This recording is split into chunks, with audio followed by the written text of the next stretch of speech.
Water sweet में हम पहले कार्ड की बात कर रहे हैं, that is going with flow. Going with flow ये वाटर स्वीट का कार्ड है।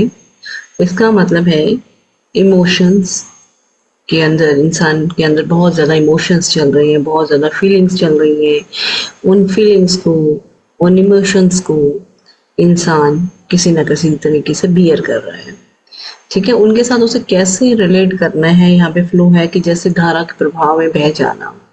तो जब भी ये कार्ड अपीयर होगा तो इंसान को कुछ चीजें दिखाई देंगी, लाइक एक मिनट। ठीक है, इंसान के सामने कुछ ना कुछ समस्याएं आ रही होंगी, तब ये कार्ड अपीयर होता है आपके लिए। और समस्याएं क्या हो सकती हैं? पहली समस्या है कि इंसान कहीं ना कहीं स्टक हो रहा होगा, जीवन में संघर्ष कर रहा होगा, उसे आगे बढ़ने का रास्ता नजर नहीं आ रहा होगा। ठीक है, जैसे कि मैथ्स का क्वेश्चन जब सोल्व करते हैं और अटक जाता है तो उस टाइम हम लगे रहते हैं कि क्वेश्चन निकले, आंसर निकले, आंसर निकले, आंसर नहीं निकलता। उसको कुछ टाइम के लिए हम छोड़ देते हैं, लेट इट गो। उसके बाद दोबारा से उस क्वेश्चन को करने के लिए बैठते हैं, क्वेश्चन फटाफट सॉल्व हो जाता है। इसका मतलब किसी चीज को आप कंट्रोल करने की कोशिश करते हैं, काम आपका नहीं बनता। यहाँ पर वही चीज कही गई है कि जीवन में संघर्ष आएंगे, उन संघर्ष को कंट्रोल मत कीजिए।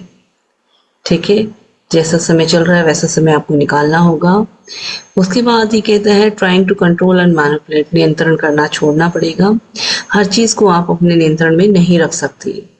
और तीसरा एक कार्ड, तीसरी प्रॉब्लम जो इस कार्ड में बताता है कि आप खुद में ठहराव महसूस कर रहे हैं, फंसे हुआ महसूस कर रहे हैं, आपको आपके सॉल्यूशंस आपको नजर नहीं आ रहे हैं। जब इंसान को कोई सॉल्यूशन नजर नहीं आता तो इंसान काफी परेशानी से दौर से गुजरता है। ठीक है, तो ऐसे में क्या किया जाए? ऐसे में आपको पेशेंस रखने की बहुत ज़्यादा ज़रूरी है। जैसा चल रहा है उसको वैसे ही चलने दीजिए, ईश्वर पे भरोसा रखिए, खुद को सरेंडर कर दीजिए। जब हम खुद को सरेंडर करते हैं तो ईश्वर की अब काम होता है, वह खुद रास्ता निकाल देता है। और गहरी सांस आप ले सकती हो डीप ब्रेथ करके, और उसके बाद ईश्वर के ऊपर आप छोड़ दीजिए। और यहाँ पर हमेशा एक बात का ध्यान रखना होता है कि going with flow doesn't means you come in passive mode. आपको पैसिव मोड में नहीं आना है। ठीक है, इसका मतलब ये है कि जब आप खुद को सरेंडर कर देते हैं तो आपने ईश्वर को समर्पित कर दी है अपनी समस्या। अब ईश्वर उसका सॉल्यूशन देगा, लेकिन हाथ पे हाथ रख कर भी आपको नहीं बैठना है। आप अपने माइंड को किसी और काम में लगाइए, कुछ और कीजिए। लेकिन हार मानना इसका कतई ही मीनिंग नहीं होता। इसका मीनिंग होता है जैसा चल रहा है वैसा उसे चलने दीजिए।